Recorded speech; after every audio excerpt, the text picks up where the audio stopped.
Right, so I watched these two films like 5 days ago, and since then I have not been able to stop thinking about them, dude, seriously. We'll start with La La Land. I have seen this film like 4 or maybe 5 times before this, and I never actually enjoyed it. Until now. This time I really liked it, and I think it's because I understood what it was trying to do. I think. Let me tell you about it. La La Land follows the story of Mia, who is an actress, aspiring. She currently works at a coffee shop. She tries her best and she's pretty good, but something always gets in the way of her success. We also have Seb, and he is a mole rat. He is a jazz pianist and... among other things, I guess. He wants to open a jazz club, but he has no idea on how he is going to get there. This is how they first meet. But they keep bumping into each other, and then they arrange dates, and they get closer, and eventually it happens. Aw, cute. That's the end of Act 1. Act 2 opens, the two of them are doing pretty good together, but Seb starts to feel the pressure of getting a stable job. Getting a job, really. So when chance arises, he joins a band, touring music that he doesn't like. It's good, and people like it, but he doesn't. That obviously puts some distance between them, and then Mia puts on a one-woman show, and Seb doesn't go. Neither does anyone else, so they break up. Sometime later, randomly, Seb gets a call for Mia for an audition, so he goes to get her and make sure that she doesn't miss it. She aces the performance, lands the job, and she's gonna go move in Paris for several months. This is now, for real, the end of the relationship. They say their goodbyes, and time moves on. Mia is now an actress, very successful. That job was a hit. She's got a cute daughter, and randomly one evening, with her husband, she stumbles into a jazz club, Seb's. They see each other, Seb plays a song that he composed for them, while Mia thinks about what the relationship would be like if they were still together. If Seb had never joined the band and instead went with her to Paris. An idealistic view of what it could have been. In that moment, Mia understands that if they had stayed together, Seb would never have accomplished his dream. He needed to get his act together, and he has. Look at him now. After the song ends, they share a look as they say goodbye to each other for realsies this time. Aw, I kinda feel bad for you. Yeah. Now let me tell you about a chorus line. This movie has much less of a plot to it, and that's because it's a different type of musical. This is an ensemble piece. Ensemble. The movie follows the different rounds of casting for an unnamed piece, but the piece doesn't matter, that's not the point. What the movie is interested in showing is the individual characters that are supposed to play parts that blend into the crowd. It's pretty intense. And the movie is very action-packed from the beginning. You are going. We get to know their personalities, their fears. Really, the one thing they're being tasked with is to be honest. So I don't want anybody to try to act. You understand? Just to be exactly who you are. It's like a battle royale, almost. Battle royale, dance edition. DDR, are you listening? Hello? So yeah, not much of a plot happens as we get to know each of these characters, but we'll talk about them later. And at the end, a cast is chosen. Okay, watching this movie, it was so powerful. It was so intense, genuinely. It had me shaken. Now, let me talk about them together. Let's start with their structure. La La Land is made of 2 acts. Both have a big show tune moment, the first at the beginning, the second at the end. Around the middle, they both have a montage. I am not the most knowledgeable when it comes to musicals. I'm approaching this movie from a normie's perspective, okay? So I did my research to learn more. And what I found out is that people, when talking about old musicals in relations to La La Land, they're only usually talking about half the movie. Because here's the thing, I don't think La La Land is a musical. I think it's 2 musicals, all rolled up into one. Let's go through the track list. As we said before, the movie opens with Another Day of Sun. It is over the top, it is unapologetic about what it is, and it opens the movie very well. It sets the tone. Although, it always cracks me up. There's this moment with this red car, look at it right there. Look what happens. They get out of the car, one by one, and they close the doors. And then she does a twirl. What is this? Is this choreography? And that is kind of a bit of a general critique for La La Land that I'd have. I think the dance is kind of lame, for some of them at least. This is what I'm thinking. Look at this, what they're doing on the cars. If they gave the same song and the same basic steps to a TikToker, they would add like twice the moves. And the music allows for that too. Anyways, I actually like it.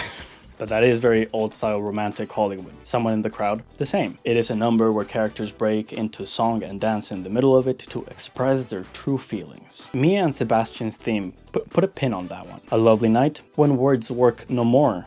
Dance. If I'm correct, Herman's habit is diegetic, as if they are literally playing that in the bar. Is that true? Yeah. Then we get City of Stars. Again, a character just singing about their feelings.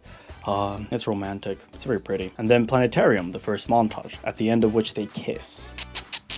As you can see, with the exception of those two, all of these numbers are characters singing about their feelings, dancing, classic Hollywood musical. That is the part that everyone talks about. I wish they had put an interval there between them. I know telling a producer at a company to put a 15-minute interval in a film is... that'd be cool, even if it was just 5 or 3 minutes. Oh, it'd be cool. Anyway, we get a montage where we catch up with them, and then the next song that we hear is entirely diegetic. The characters are just singing about their feelings, but it happens for real. We are supposed to believe that Seb is sitting in that chair singing, and Mia joins. The same is the case with Start a Fire and Engagement Party, the next 2 songs. But then we get to Audition, which is not IRL. We're not supposed to believe that Mia is belting at these casting directors. That is for our benefit. Then we get the epilogue, which is non-diegetic and it is a big number. Whereas the first one was going for naturalism, the second one goes all the way theatrical. I guess for the film's benefit, I'll say that the dancing is more pulled back in the opening number.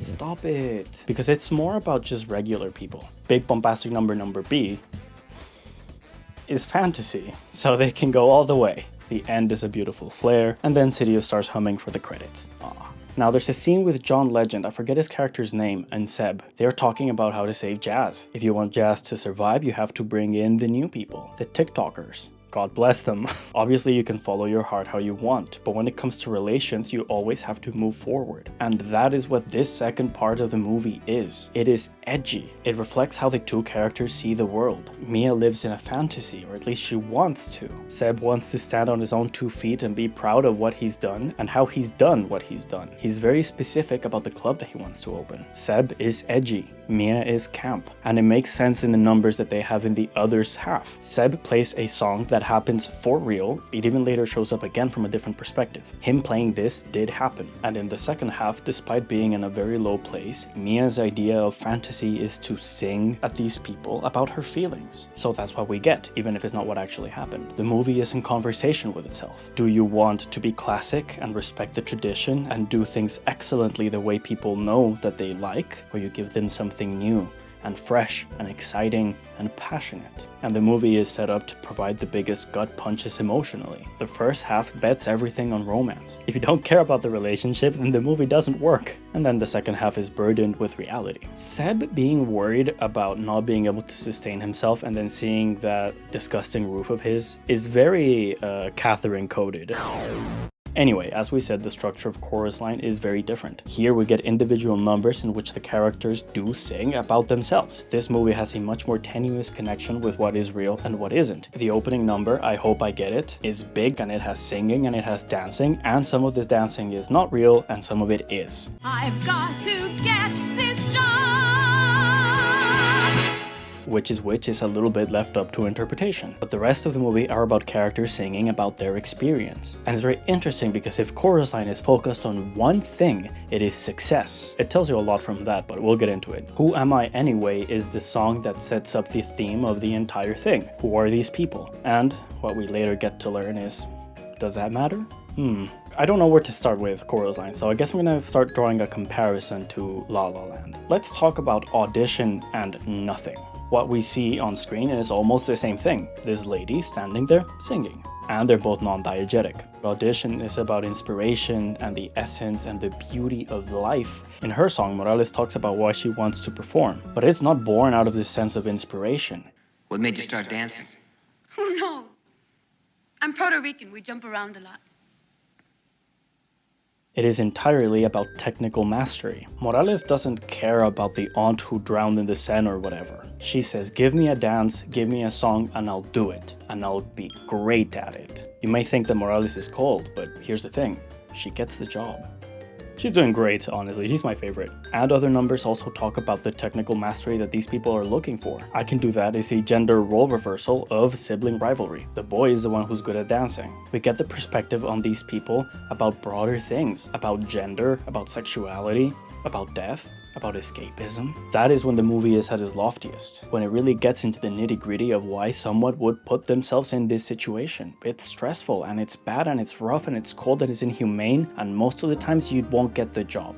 And even if you do, the movie does drag a little in the plot department, but that's because most of the film is characters talking about themselves, giving us a vague idea of why they're here. So there is an ongoing plotline about this lady who's apparently really famous, and she used to work with a choreographer, and now she's looking for a minor part in an ensemble piece. She gets rejected from auditioning, she gets injured, but at the end, she gets the job. That is what we get in terms of plot development, and it's kind of rough and a little bit sad. But before things get really sad, we get Dance 10 Looks 3, which is such a good song. Wonderful, thank you. Is it feminist? It's a woman empowering herself. I don't know, I really feel like that's not for me to say.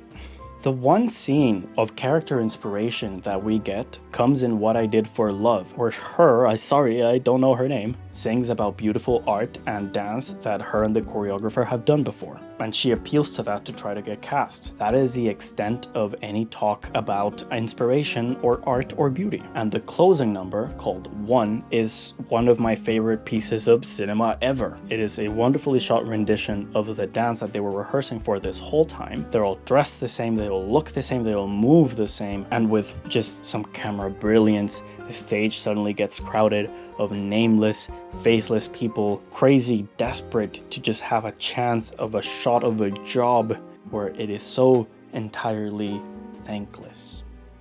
Oof, that's rough. I was smiling for the beginning of One because I was enjoying it. I was really in it. I was like, oh, this is sick and twisted. But then it hit me, the reality of it. A lot of people lived through this. My partner did. It sucks, man. It's so sad. I cried. So let's talk a little about more in comparison. A chorus line is very cynical about the concept of making it, or even about the idea of success itself. One, this song that they sing at the end, everything they've worked for, is this song about this it girl. She doesn't really have any defining characteristics. She is it. She is the one. And obviously that's what all of these people want to be. But it's so mystical. Does it exist? So keep in mind, right? 1985. Scroll over to 2016 and we get La La Land. Here, the concept of success is almost a given. Mia's struggling to be an actor from the beginning, but she just gets on with it. By the way, do we like saying actor for women? I do. I think it doesn't matter, but whatever. But she doesn't really have any existential doubts about it until way later into the film. She sees herself as a bit of a failure, but she's working on it. And eventually, when she does, she succeeds. And Seb, in his mind, had a fantastic idea that was going to change the world, that was going to be a hit, but he didn't have the wit or the good sense to actually be chasing it smartly. Logically.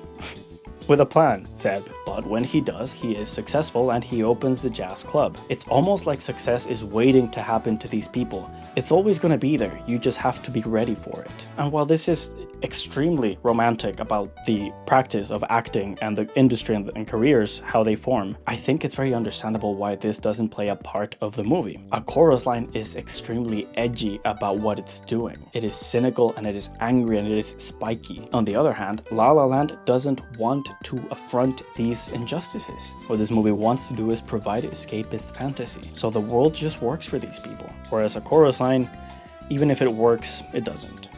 The thing is, I don't really say this at La La Land's expense because I actually think it is much more humane in what it's doing. Chorus line is literally telling us, look at these people, they're amazing, they're incredible, they have such unique personalities and skills, but chances are they're going to be washed away and you're not even going to know.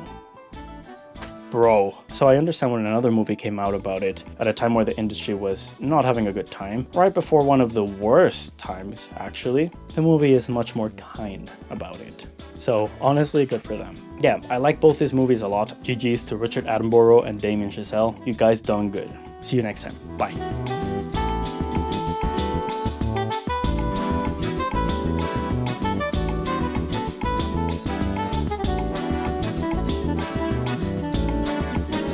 Sorry, I just wanted to tell you, I was saving the file. I usually do the first initials of each film. So a chorus line was ACL.